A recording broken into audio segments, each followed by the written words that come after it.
forever I will call it yours. Take this life, you're the one I'm living for. I give it all to you.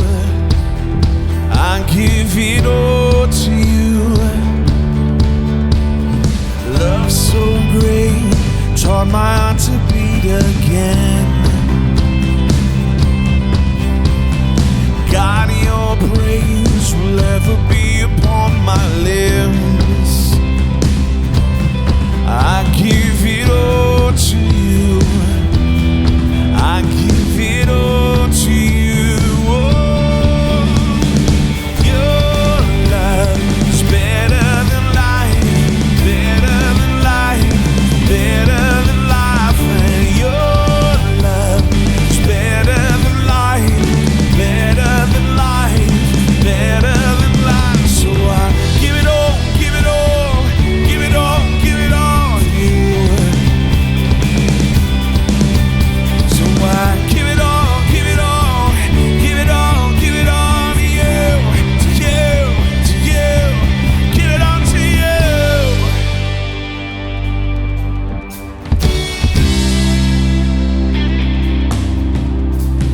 Hands held high, surrender everything I have. And at your feet, finding everything I am. And I give it all to you. And I give it all to you. Whoa,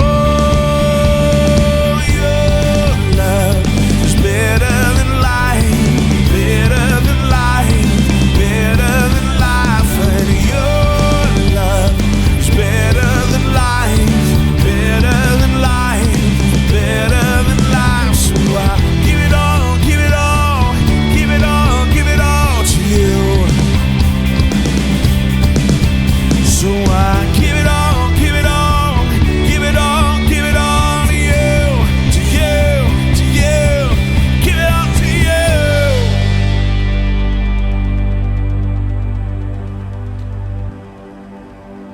You're so much more than I could ever hope for. You're so much more than I could ever hope for. You're so much more than I could ever hope for. Oh, you're so much more than I could ever hope for. Hope for.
Hey, welcome to Prairie Lakes Church. I'm Cody, the digital pastor here, joined today by Pastor Chris.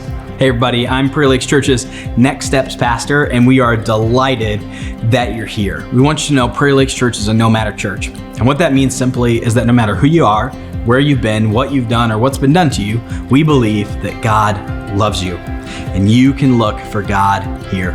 If it's your first time checking out church, or maybe your first time trying out a church in a long time, welcome. This is a safe place for you to start exploring and seeing who God is and what He's all about. You don't have to have everything figured out. You don't have to be perfect. You don't have to have all the answers either. You're welcome to just sit back and take in what God has for you today, and we are delighted that you're here. And if you are new or maybe even newer to Prairie Lakes, I would love to connect with you, hear your story, get to know you, and send you a gift because we believe you matter to God and you matter to us. So if you take 30 seconds to fill out our welcome card, send you an Amazon gift card here today. And what you can expect is I'll just reach out via text and say, hey, and see how I can be praying for you. And to get to our welcome card, all you have to do is click the link in the chat right now or text PLC to 797979. Excellent. As a part of our time here together this morning, I want to share an opportunity on the horizon for you. We believe we each have these unique milestone moments in our faith. And if you've recently stepped over the faith line, you've hit that milestone of saying yes to Jesus, that you trust Him with your life, you have an opportunity coming up to get baptized. We believe this is your next milestone moment in your faith to get baptized. And what is baptism? It is an opportunity for you to publicly declare your faith in celebration of the decision you've made to step over the faith line, to say yes to God. You are publicly owning and affirming that decision, and we get to celebrate as a community of believers with and alongside you to encourage you. And so, if that is your next milestone in your journey, don't miss the opportunity. If you've heard about baptism or have got that nudge, you're wondering what's next for me, this may be it. And so, if you think baptism is next for you, or maybe you've got some questions about how baptism works at Prairie Lakes Church, I want to invite you right now to get out your phone and text PLC, those same three letters, PLC, to 797979, and the one and only Pastor Cody will get in touch with you to answer those questions, come alongside you and your story, and figure out how we can get you baptized. Whether you are a part of one of our physical locations in Iowa or across the country, we're going to figure it out with Cody. Yeah, and another next step that we take at Prairie Lakes Church is giving generously. We just know that finance is one of the biggest competitors for our heart. And when we give generously, we take money off the throne of our heart and we put God back. So we know when we're generous, God makes us more like Him. So if you want to take that step in giving generously, whether it's for the first time or increasing in your generosity, you can do so in two ways. You can give online at prairielakes.org/give. We can mail your check to the address on the screen. Up next in our service together, we get to hear from one of our executive pastors, Pastor Jesse Tink, as we continue in our ongoing series, What If Jesus Was Serious? And as we have the past few weeks, we're reading the next section of Jesus' Sermon on the Mount that we're focusing on for this weekend. So before we dive in and hear from Pastor Jesse, here's the scripture for this weekend. You have heard that it was said to the people long ago, "You shall not murder, and anyone who murders will be subject to judgment. But I tell you that anyone who is angry with a brother or sister will be subject to judgment. Again, anyone who says to a brother or sister, 'Raka,' is answerable to the court. And anyone who says, 'You fool,' will be a danger of the fire of hell. Therefore, if you are offering your gift at the altar, and there remember that your brother or sister has something against you, leave your gift there in front of the altar. First, go and be reconciled to them. Then come and offer your gift. Settle matters quickly with your adversary, who is taking you to court. Do it while you are still together on the way, or your adversary may hand you over to the judge, and the judge may hand you over to the officer, and you may be thrown into prison. Truly I tell you, you will not get out until you have paid the last penny. You've heard that it was said, 'You shall not commit adultery.' But I tell you that anyone who looks at a woman lustfully has already committed adultery with her in his heart. If your right eye causes you to stumble, gouge it out and throw it away. It's better for you to lose one part of your body than for your whole body to be thrown into hell. And if your right hand causes you to stumble, cut it off and throw it away. It is better for you to lose part of one body than for your whole body to go into hell. It has been said, anyone who divorces his wife must give her a certificate of divorce. But I tell you that anyone who divorces his wife except for sexual immorality makes her the victim of adultery, and anyone who marries a divorced woman commits adultery. Again, you have heard that it was said to the people long ago, 'Do not break your oath, but fulfill to the Lord the vows you have made.' But I tell you, do not swear an oath at all, either by heaven, for it is God's throne, or by the earth, for it is his footstool, or by Jerusalem, for it is the city of the great king. And do not swear by your head, for you cannot make even one hair white or black. All you need to say is simply yes or no. Anything beyond this comes from the evil one.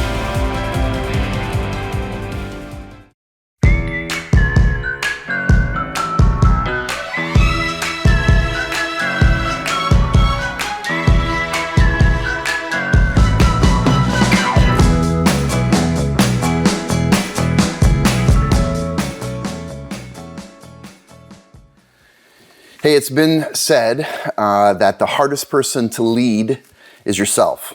And I think you probably heard that before, right? And who's the hardest person to lead? Well, it's yourself. Now, I think that's true. I mean, I've found that to be true. I am by far the most difficult person that I've had to lead.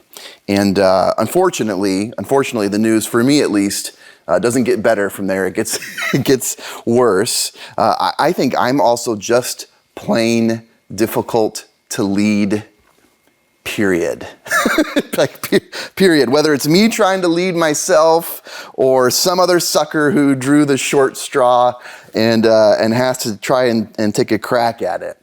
Because why? Well, I mean, I think people who are easier to lead, they're humble, they're approachable, they're a good listener, like all of those really good and really Christ-like things. And I find my way back to most of those things, like eventually most of the time.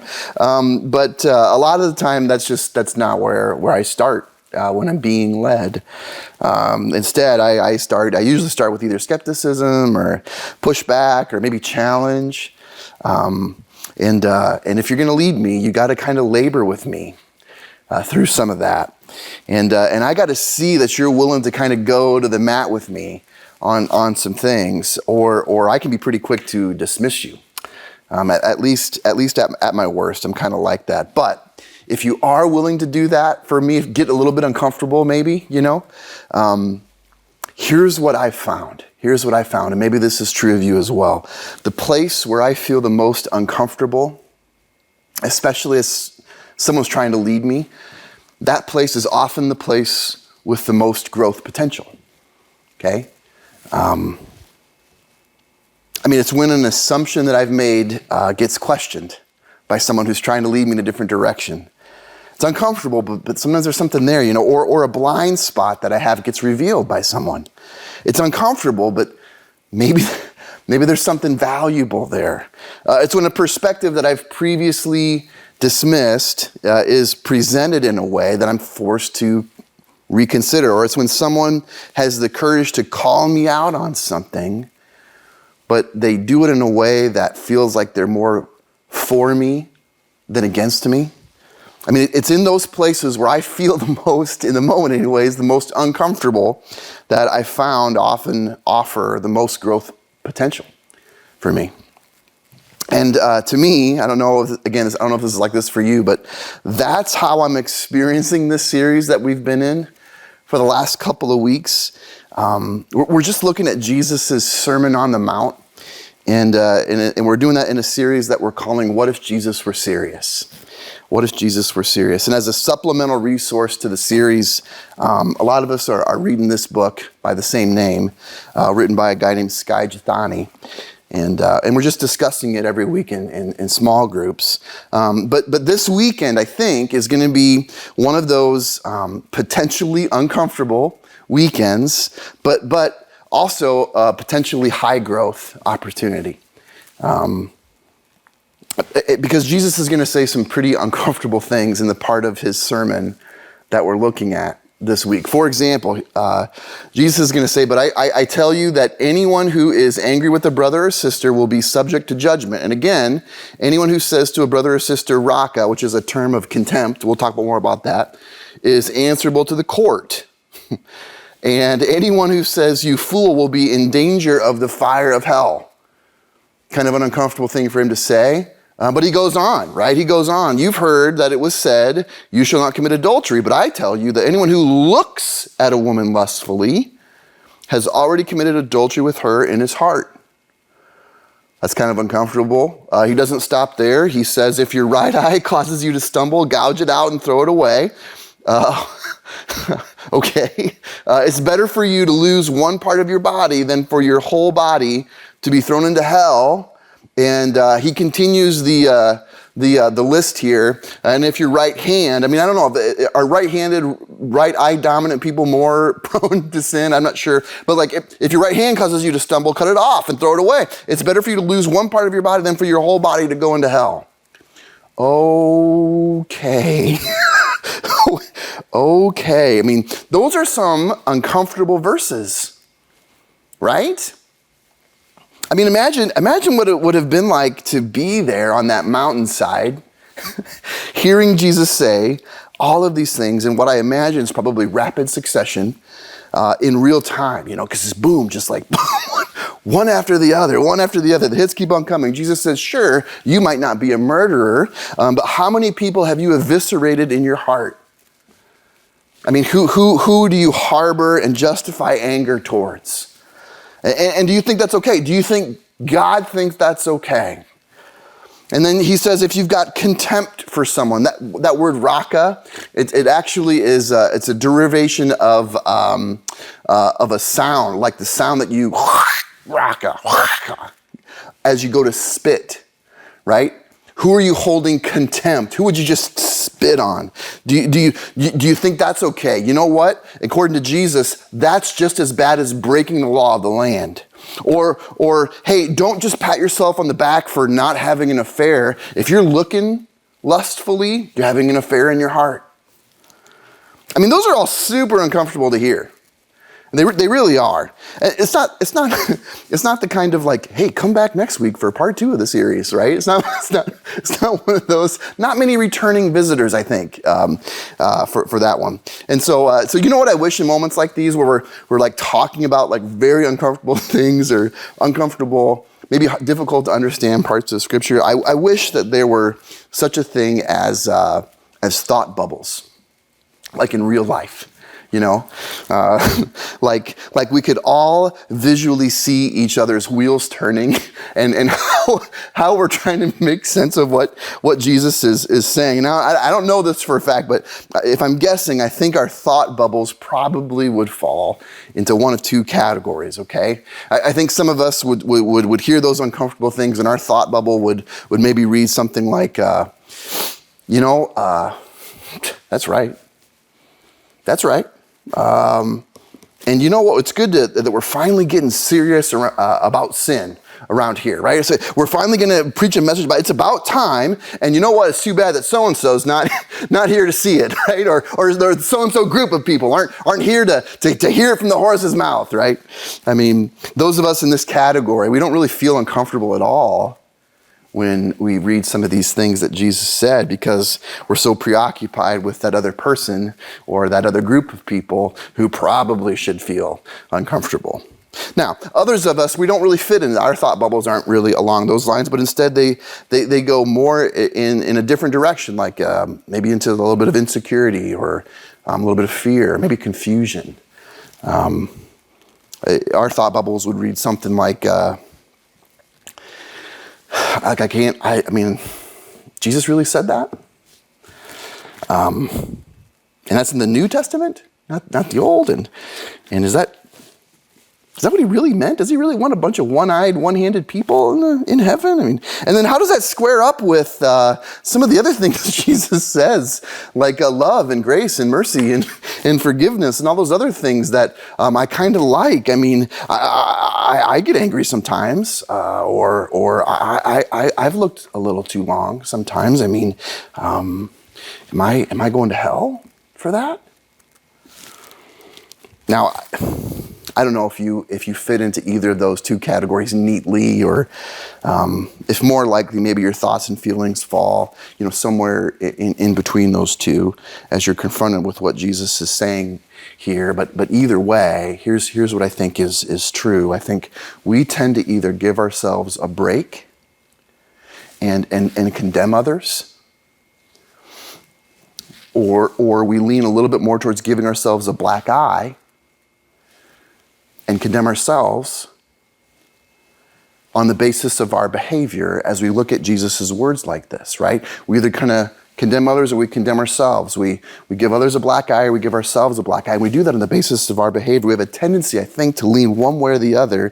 Either I'm not as bad and someone else is way worse, or I never measure up and how could God ever love me? And we do that when we look at the life that we're living, you know, how we talk and act, how we behave. We have a tendency, I think, to lean one way or the other. Now, here's the deal. For Jesus, the problem that he wants to see is much deeper than just our behavior. It's much deeper. Much deeper than just what's on the surface, right? Much deeper than just what everyone else can see. Much deeper than how we kind of judge ourselves sometimes. And this is really where I'd like to encourage you this weekend to think along so maybe the lines of a different way, or a third camp. Not this camp or the other, but on this level. See, but for Jesus, the problem that he wants to see is much deeper than our behavior. And here's what it gets down to. It's at a heart level. A heart level. See, in these uncomfortable passages, this is really what Jesus is illuminating in a really uncomfortable way, but I think a very helpful way if we let it. Jesus wants us to take an honest look at what's going on inside of us. What's going on at a heart level. Now, in the Bible, the heart is a metaphor. It's not just the thing that pumps blood throughout your body. It's the part of who you are that contains what you desire. It's your will, or the part of you that influences and informs your decisions that you make or that you don't make. It's your emotions, it's your values, it's your character. The heart is all of who you really are at your core, out of which everything else flows out. That's your heart. And while we as human beings are masterful at masking what's going on in our heart, at least towards one another, or maybe minimizing what's going on in our heart, Jesus points us right to it. He wants us to get right down to it, because if we can see, along with Jesus, with his help, if we can see our heart, what grips it, what ails it, and what it needs, if we can see that, if we allow Jesus to help us see that, then we might just see our need for Jesus himself. See, it's why Jesus doesn't just talk about murder, he talks about anger. It's why he doesn't just talk about adultery, he talks about lust. It's why he doesn't just talk about libel or like false misrepresentation that you could go to court for. He talks about contempt and how that should be just as bad as breaking this other law. See, those are all heart issues: anger, lust, contempt. Those are all things that are going on inside of us. And that's the level that Jesus wants us to get down to with him. What's going on in our heart? It's why the section of the book that we're going to be in this week, working through together, is called Inside Out Righteousness. Inside out righteousness at a heart level, because Jesus wants us, he wants to make us righteous, not just on the outside, but from the inside out, all the way down at a heart level. And if you're working through the book this week, you're going to come across a chapter, a short chapter entitled, If Jesus Was Serious, in this part of his sermon, if Jesus was serious, then we will not contribute to our outrage culture. We will not contribute to our outrage culture. And that's an interesting term, outrage culture, an accurate term, I think, that captures a major aspect of our culture today. It really is outrage. And as you work through it, the way that Skye describes it might surprise you a little bit, because he doesn't just talk about the outrage that's like on social media, or that runs rampant out in the world these days or in the culture around us. Instead, he kind of talks about the outrage that often gets directed at him by other Christians. So Sky, the author here, along with another guy, Phil Vischer, they host a podcast. Now, Phil Vischer may not know that name. You may not know him by name. I just been trying to say there, but you may know an animated series he created a couple of decades ago now called The Veggie Tales.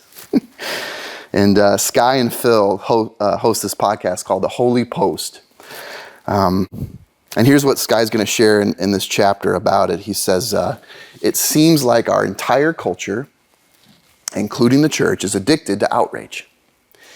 Anger's become the acceptable, even expected sign of one's commitment to any cause. I've learned that if I fail to show sufficient outrage on my podcast or in a sermon or whatever, I will receive messages from other Christians who are angered by my lack of anger. And it goes on to say, they usually say, "Don't you care that?" somewhere in their tweet or post or email to him. I sometimes feel that my credibility as a Christian depends on my willingness to brandish my anger. In some Christian communities, particularly online, anger is so ubiquitous that one might suspect is a fruit of the Spirit. And he actually illustrates, every chapter's got a little illustration. Here's how he illustrates it. Right. The fruit of the Spirit, Galatians, love, joy, peace, patience, kindness, goodness, outrage! Faithfulness, gentleness, and self-control.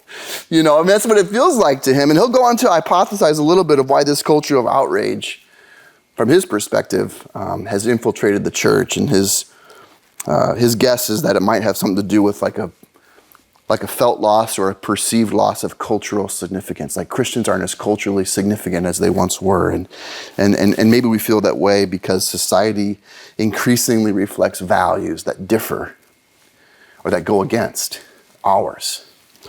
And we really don't feel, maybe we feel powerless. Like we can't do anything about it. Like they're passing laws or they're pop culture or they're advancing an agenda and we can't do anything about it. And so maybe we're working through the stages of grief. The first one was denial, and now we're moving on to the second stage, which is anger. Now, I don't know if that's the case or not, but I do know that Sky is pointing to something that is very similar to what Jesus is pointing out and pointing us to in this part of his sermon. So let's put that text back on the screen there, and this time with the verse that precedes it. So here's what Jesus says.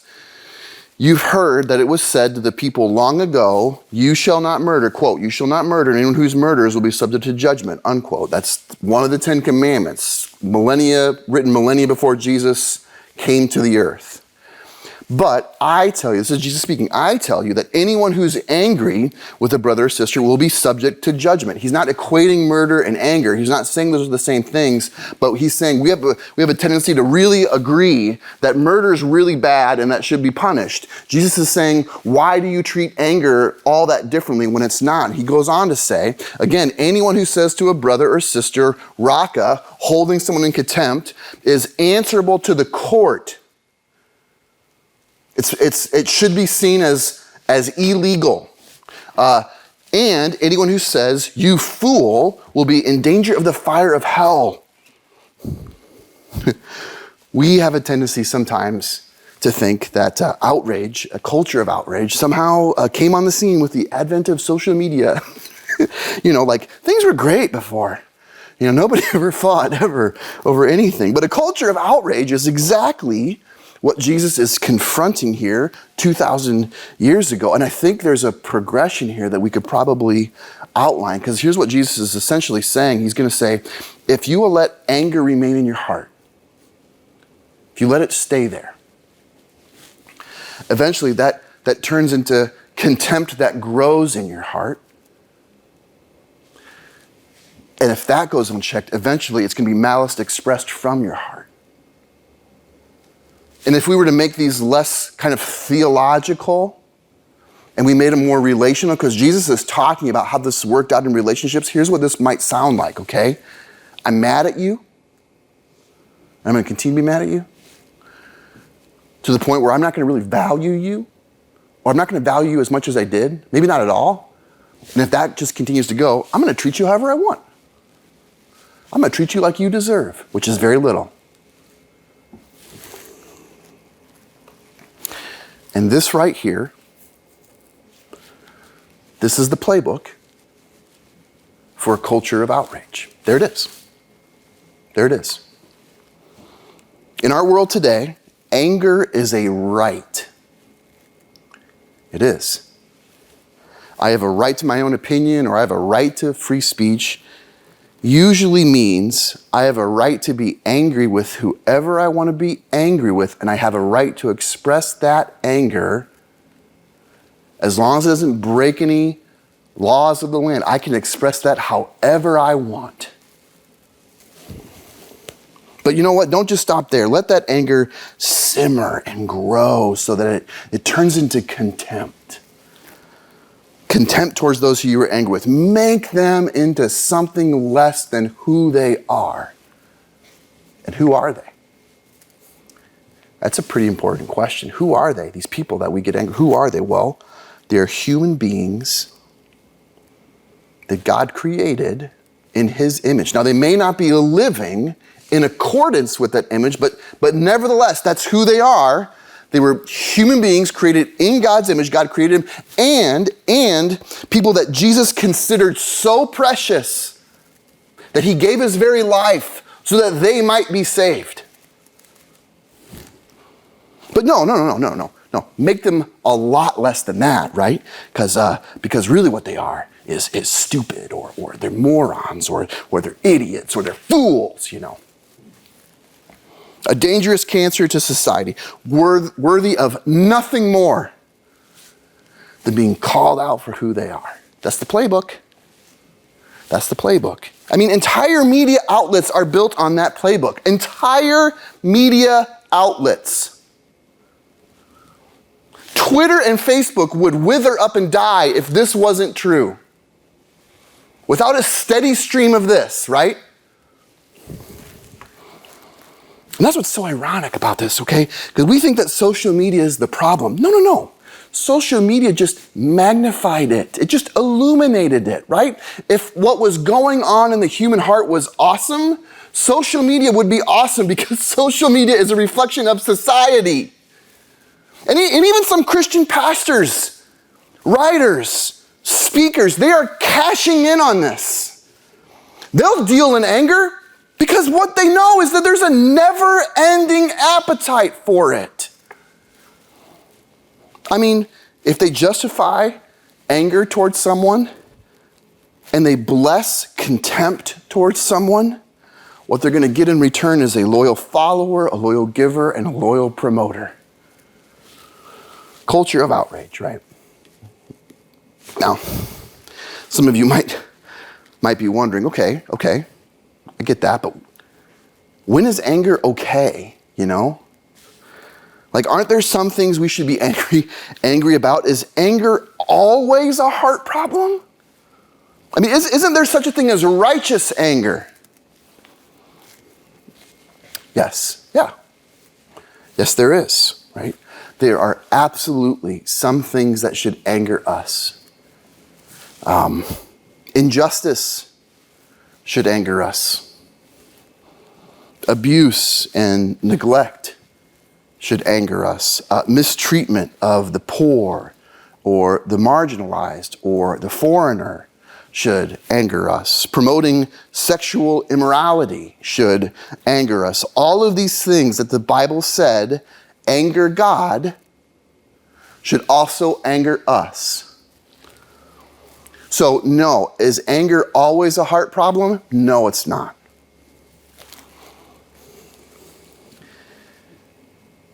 It's just that Jesus was the only one who was righteous. You and me, we're not. And so Jesus' anger never had mixed motives. It was always righteous. But you know what? Almost always our anger is a mixture of righteousness and unrighteousness because that's who we are.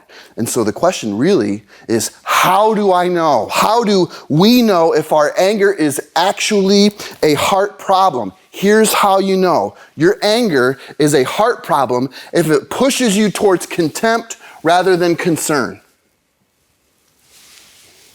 It's a heart problem if your anger pushes you towards contempt for someone, viewing less of them, justifying whatever you want to justify towards them. If it pushes you towards that, it's a heart problem as opposed to concern. Because why? Because the end game for Jesus always is love. Even when he was angry, the end game was always love. And so you and I, we cannot settle for less. We can't settle for less. You know, I've said things in the last 18 months that have made people angry, and I'm not trying to like make light of that, okay? Because I'm aware that I do that sometimes, and I think honestly it's part of my job, it's part of my responsibility. And so when I do that, or I sense I'm about to do that, I am prayerful. I try to do it well. So I know that I've said things in the last 18 days that have made people angry, okay? And there's been no shortage of people at times who have let me know just how angry they are. It could be with me, it could be with our church, maybe the church generally. And in some of those instances, I would describe it as contempt. You know, I felt like they were fed up, or they weren't going to take it anymore, that I was just going to get what I had coming. But you know what else? I've had more than a few people who were angry with me approach me not out of contempt, but out of concern. Like genuine concern. You know, angry, yeah, but not heart problem angry. Angry that led them to reach out to me with concern. So here's how that looked, and here's how that sounded. It was usually a private message. That's how it looked. It was maybe a text or an email or a Facebook message, but it was directed just to me. They weren't trying to leverage a bunch of public opinion and stir up. No, they were just trying to talk to me. So it showed up. Their concerns showed up in how they reached out to me, and then what they shared and how they shared it, how they expressed it. That expressed concern also. They were concerned that they didn't misunderstand, you know, or if they did understand, they were concerned about what I was saying or what I meant, and wanted to make sure it wasn't going in a weird direction. They cared enough about me to treat me not only like a human being, but like a brother. Like we're part of the same family, you know? Questions, thoughts, feelings, all shared with the larger concerns of Jesus in mind. And I could feel that Jesus was informing how they were approaching me, maybe even in their anger. And I can't tell you how much I appreciated those. Because in almost every case, we may not have left the conversation seeing exactly eye to eye on everything. Sometimes we did and sometimes we didn't, but almost every case, we left reconciled, like friends, brothers and sisters. And in that sense, we were unified, right? Because we shared our heart. And as we did, anger didn't get a chance to turn into contempt for one another. Instead, it was expressed as concern for one another, and it resulted in love. That's the crazy thing about it, right? That's what Jesus can do when we deal with anger, how he tells us to deal with it. It results in love, which exactly aligns with how he's coaching his followers to deal with these same matters. Here's what he says in 23. Therefore, if you're offering your gift at the altar and there remember, okay, so at the altar meaning like, it's kind of like a modern way of, if you go to church, right? If you go to church and remember that your brother or sister has something against you, or more likely that God is bringing that person to your mind. If you remember that, Jesus says this, leave your gift there in front of the altar. Don't just go on playing church. First, go to be reconciled to them, and then come and offer your gift. If you've got something against someone, or if someone's got something against you, don't just go on playing church, or these days just leaving church and going to a different one. No. Go be the church, which means go be reconciled. Have the hard conversations in love and get down to the heart of it. Listen, the church doesn't have to be the place where we agree about everything. There's no shortage of things that we can disagree on. And listen, I'm not trying to minimize the gravity of some of those differences or the weightiness of some of those, the complexity of how to navigate that in the context of community. And I'm not trying to minimize that, but that's just the thing, right? That's the thing. That's the uncomfortable place where if we journey with Jesus and we put into practice his words, that's the place that has the greatest potential for growth. See, in the very same things that are so difficult to navigate, and those things, the things that the rest of the world loves, not only to get angry about, but to justify contempt for one another in. What if in those things the church handled it not with contempt for one another, but with concern for one another? What if not only our language, but our very hearts were soaked in this concern for one another?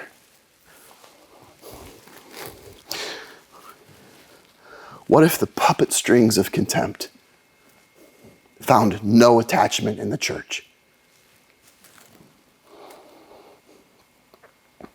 Because church people were people that always got down to the heart of the matter.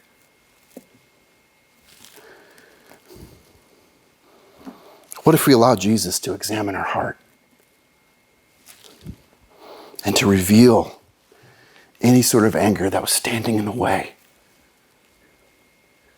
of a good relationship that was in danger of breeding contempt? And then what if as Jesus revealed that to us, we called it what Jesus calls it, sin worthy of judgment? And what if we start admitting it and calling it what Jesus calls it, which is confession? What if we then follow Jesus' instruction of going and being reconciled? What if the church was the place where imperfect people didn't justify their anger, didn't wink at lust, and just to pretend that they're better than who they really are? And instead, what if the church was a place where people understood that Jesus was about more than just scrubbing their behavior, but actually changing people from the inside out, changing people in ways that the rest of the world cannot change people? What if the things that are tearing our world apart into polarized factions, what if those things were powerless in the church? Because it was made up of people who refused to let it grow in their heart, who refused to let it dictate and kill their relationships with one another.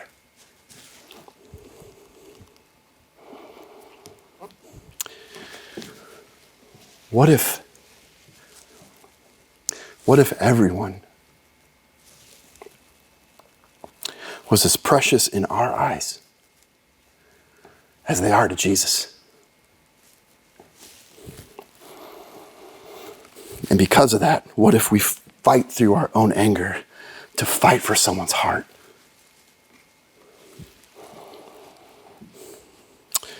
What if our church was the place where someone who's just weary of all the rage and all the vitriol and all the anger and all the contempt, just weary of it all, could just walk in and experience a community of genuine peace and heartfelt love that demanded an explanation. And that explanation only could be that Jesus can really change the unchangeable human heart. What if? Let me just pray. Let me just pray to that end. Jesus, give us a vision.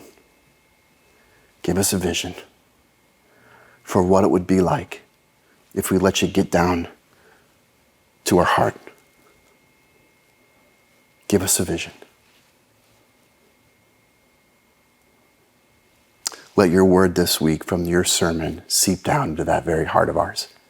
And may it change us because of it. In your name we pray, Jesus. Amen. Thanks for that message, Pastor Jesse. As we wrap up today, we want to give you just a little reminder that you can sign up for baptism if that is your next milestone moment in your faith by texting PLC to 797979. If at any point you felt the nudge this morning, don't miss it. You've got it for a reason. Even if you're not quite sure yet, Cody, I know him. He's a safe guy to help process and talk about that or answer any questions you have. And so if that's next for you, don't miss it. And if you heard the message and you just have something stirring up and you want to process that with someone, or you want to pray with someone, we have people ready right now to do just that. So if you're on Church Online, you can hit the live prayer button. If you're on social media, you can send us a message. And kids, don't run off just yet, because in 1 minute, children's programming is going to begin. So get ready for that. But everyone else, it's so good to be with you here today. We'll see you back next week.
Addie, do you want to play a game with me? Sure. All right, this game is called Would You Rather. So the first question is, would you rather ride a bicycle or a scooter? Definitely a scooter. Okay, good answer. That was easy. How about, would you rather eat pickles and peanut butter or hot dogs and applesauce? Pickles and peanut butter. Okay, then prove it. Brooke, we don't have pickles and peanut butter. Actually, will you hold my bag for me, please? Sure. Thank you. I got some pickles Okay. and peanut butter right here. You actually want me to eat this? Yes, I actually want you to eat this. Okay. Here, you know what? I even have a spoon. This will make it easier for you. I'll Okay. get some peanut butter out for you. All right, here you go. So I like... Oh, yes. Good job. A lot of peanut butter. There we go. So I like eat this? Yeah, if Okay. you would. How does it taste? Honestly, not bad. Oh, I would not try that at home. Do you want to play again? I think I'm okay. Okay. Parents, if you jump on to prairielakes.org/children, you can find activities related to this week's video.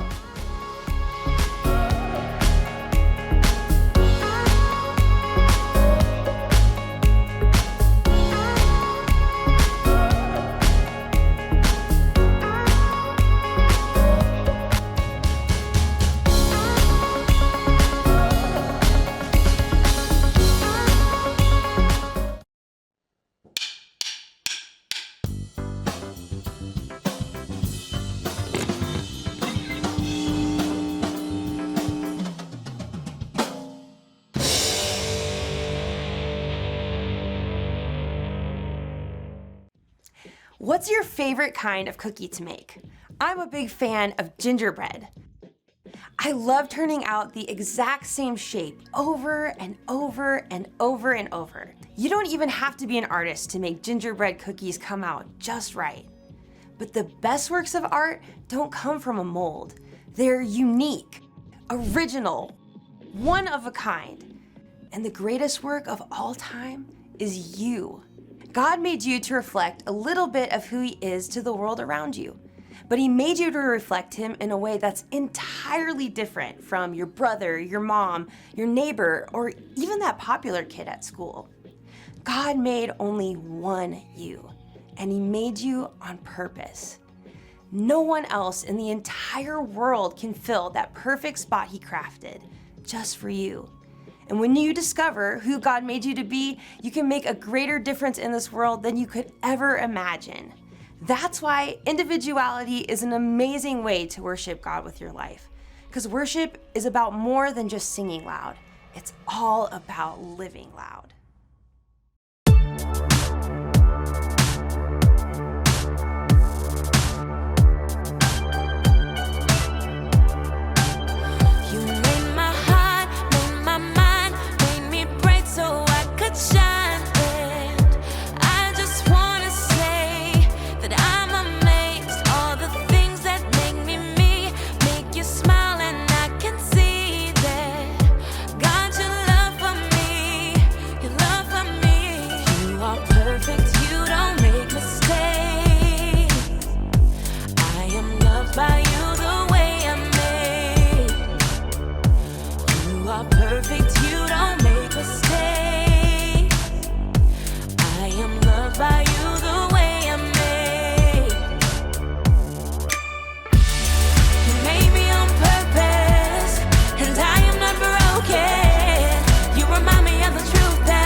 Hey everybody, I'm Graham, and I've got to say I'm super excited about today because we are talking about one of my favorite things. Candy! Have you ever been to one of those candy stores that lets you put all of your favorite candies into one little bag? You can mix your jelly beans with gummy bears and top it all off with a handful of M&Ms. The M's stand for and it's all made only for you. Your one-of-a-kind candy bag. Everyone's different after all. Some of you may like hot candy.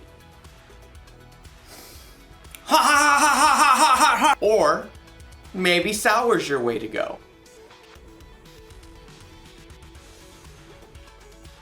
I need some water, please. Or maybe you don't like candy at all. Now that's a good radish. We're all different, and that's not a bad thing. That's what individuality is all about. Individuality is discovering who you were meant to be so you can make a difference. We're all created to be individuals. That's why we all like different kinds of candy. Hey, what if we were created out of candy? Like, what if my head could be made out of jelly beans?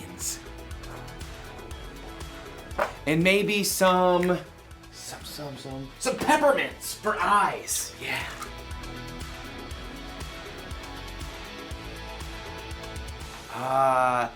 Laffy Taffy nose.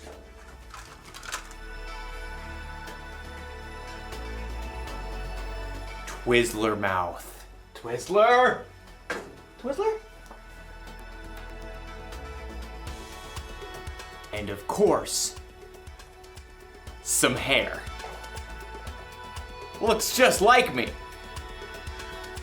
Okay, maybe we weren't created out of candy, but we were created. And in today's story, we'll learn about our amazing creator. Sounds fun, right? What? I was hungry. See you soon. The Bible. It's 66 books of history, stories, letters, and poetry that fit together to form God's one big story. The epic adventure of how He created us and loves us so much that He made a way to rescue us. As we travel through the Bible, from Genesis to Revelation, we discover people who met God and found their lives changed forever. Now, for an amazing story, inspired by the book of Genesis, chapter 1, verses 26 through 28. In the beginning, God took nothing and made everything. From darkness, God called out light. God poured out waters and stretched the sky far overhead like an unpainted canvas. He shaped dry land and canyons and great mountain ranges, and then decked them out with trees and vines and plants of every kind. God spun the moon and sun and stars and planets out into space, and then He filled the oceans with fish and the sky with birds. God thought up an amazing variety of animals to crawl and hop and race over the earth. All of this was incredible, unbelievable, the most artistic show of power ever. God made complex atoms and cells smaller than the eye can see, all the way up to vast spaces stretching across the universe farther than we can imagine. And yet, all of this was just a warm-up to God's most spectacular creation, people. People. It's true. We're made of the same atoms and cells and elements as rocks and plants and animals. But unlike anything else in God's creation, we are made in God's image. Then God said, "Let us make human beings so that they are like us. Let them rule over the fish in the seas and the birds in the sky. Let them rule over the livestock and all the wild animals. And let them rule over all the creatures that move along the ground." So, God created human beings in His own likeness. He created them to be like Himself. He created them as male and female. You are made in God's image. Now, that does not mean God shares your eye color or your freckles or even your quirky smile. But it does mean that you were designed for God to shine through you. You were made to show the world God's love, God's grace and mercy, God's joy, God's peace, God's kindness, God's wisdom. You and every person you'll ever meet are of infinite value because you're made in the image of God. And here's what's even more amazing. God didn't design us to turn into a bunch of little robots who look and act the same when we follow Him. Instead, the more time you spend with God, asking Him to transform your thoughts and words and choices, the more you become uniquely you. As you follow Jesus and reflect God's light more clearly, you'll be able to do the things that God has designed for you and no one else. So, next time you look in the mirror, remember, you're looking at the image of God, and no one in this world can reflect Him just the way you do.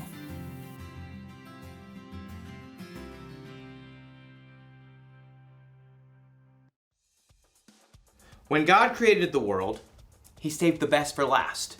People. He made us to be like Him. He made us in His image. Maybe that means God looks like us. Or maybe it means God made us with different qualities that could only come from Him. Maybe God made you creative, like He's creative. Ooh, or maybe you're really smart because a smart God made you that way. You could be patient, or kind, confident, or peaceful. And you could top it off with a handful of joyfulness. God is all of those things, and He's given them to each of us in all kinds of different combinations. So here's the one thing to remember today. You were made in God's image. Only you were made the way you are. You're one of a kind. There. I'm done with my new candy self-portrait. What do you think? Not bad. I look delicious. I'll see you next time.